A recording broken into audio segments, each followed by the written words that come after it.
Today, let's talk about the story of Job.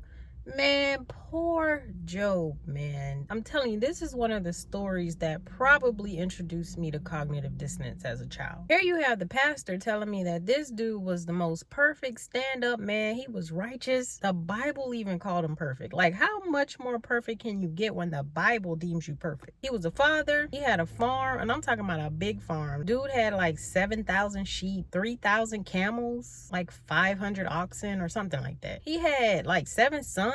They had PlayStations. They had good Christmas. Like, I mean, they were chilling. Then the story takes a turn, and I'm talking about a weird turn. Here you have the devil. He minding his business, doing what he does best, going on a neighborhood walk, up and down the earth, seeing whose life he could destroy next. You know, devil stuff. Then here God gonna come asking the devil, yo, where you came from? Where you been?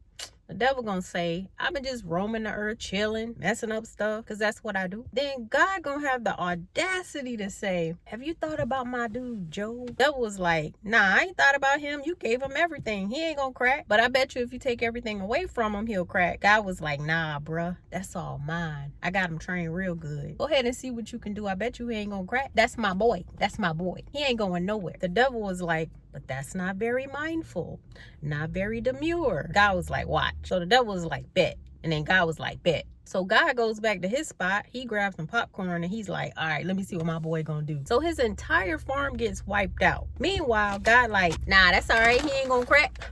He ain't gonna crack. Come on, boy. Come on, Joe. What you got, boy? Joe like, God like, yes. Then he allows something to happen and now all his sons are dead. But this guy, nah, that ain't enough. Give him some more. Give him some more. His friends come by to like mourn with him and comfort him. And Job like, nah, I ain't gonna do it. I ain't gonna curse God and die. And God like, yes. Then the devil causes all these like boils all over his skin and he gets really sick. At this point, Job is like, nah, man. His wife is like, dude, what are you doing? Curse this guy and die. So Job gives up. I mean, can you blame the dude? Like, dang, all of that? So Job goes on this gruesome rant. Like, I mean, just gut-wrenching rant, crying out to God, like, why did you even make me? Why was I even born? Curse the day that I was born. Like, what is this all for? And so I'm thinking, surely at this point, God gonna come through, man. Like, he gonna take away his misery, all of that. This guy. I mean, so I keep reading and reading like, oh my gosh, when is this guy's misery gonna end? He's just going on and on and on, like crying his heart out.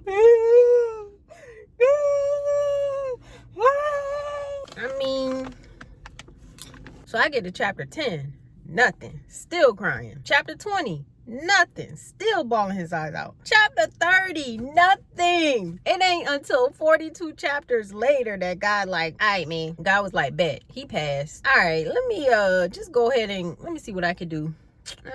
Bright idea. Give him double. That way he'll forget about everything I just put him through. What do you mean, Pastor? You telling me I'm supposed to forget about the family that got killed because he gave him a new one? What about the old one, Pastor? That don't make no damn sense now. But this is the story that I was told I needed to believe, to know that no matter what God puts you through, you need to trust him, you need to believe in him, and that no matter what happens to your life, he is good. And no matter what happens, I must praise him anyway. Boy, talk about trauma. No thanks.